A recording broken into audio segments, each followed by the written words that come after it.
Yang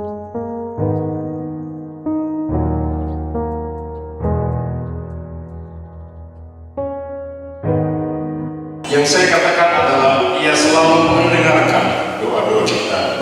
Tidak ada doa yang ia cuek, apalagi kalau doa itu kita persembahkan dengan hati yang hancur.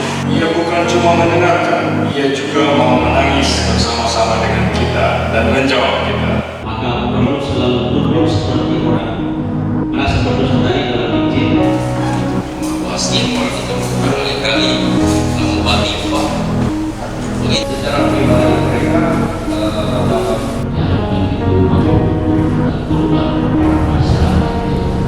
Terima kasih Pak Safar yang sudah kaitkan tema kita berkaitan dengan